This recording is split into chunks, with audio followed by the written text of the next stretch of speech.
What's up, guys? Paulie here for Paulie TV. We got some boxing over this weekend. We got some heavyweight fights. We got Vianello versus Torres over on the ESPN Top Rank.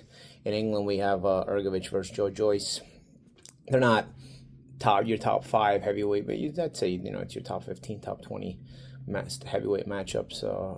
Vianello and Torres. To me, it's a fight where Top Rank has probably got 2 heavyweight Olympians who maybe haven't lived up to the hype that they were hoping they would live up to when they signed them, but are nonetheless still capable and still able to, entertain. So I suppose Top Rank just matched them up against one another and said, screw it, let's put it up against one another and see what happens, and that's that works. I guess that's fine, And then we got Hrgovic and Joyce. Joyce, I really don't know what the guy has left. If you've heard him talk, he doesn't really sound like he's the healthiest guy, or like he should be fighting slurs of speech a lot. Kind of leave you a little bit worried about him.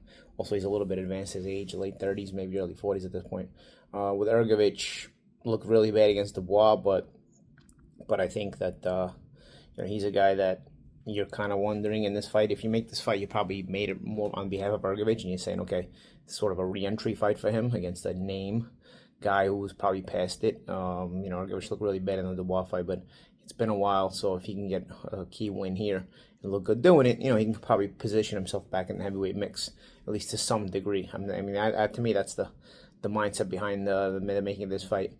I think the winners tonight, either way, I'd be hard pressed to put the winners of either of today's heavyweight fights, in the heavyweight championship mix. But I think they could still be fun opponents for certain top guys, and maybe they themselves can still work their way around the top area, but I would not see them becoming heavyweight champions. But nonetheless, still fun. I think Vianello's become more fun lately, in some in the fights against Makhmudov and Ajagba. Torres has been fun, since he's been a pro. Former Olympic silver medalist, though. I think they probably expected more of him. Should be interesting nonetheless. And like I said, I think Hrgovic probably beats Joyce. If Joyce gets stopped, especially, it's going to start getting dangerous. He's got to start looking to pull his license. Just my opinion.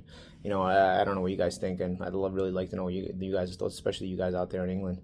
You guys have seen, Joyce, and I'm sure if I've heard the interviews, I'm sure you've heard more interviews than me. And Joyce just doesn't sound how he's really slurring his words and stuff like that, But we'll see. Still got some punching power, I suppose. Hrgovic is kind of hittable. I guess we'll see. But Hrgovic himself, before the Dubois fight, was kind of the boogeyman monster who was sort of avoided in the heavyweight division too. So we'll see how that plays out. So just your heavyweight fix for the weekend. Let me know what you think, man. I'm Paulie Malignaggi. It's Paulie TV.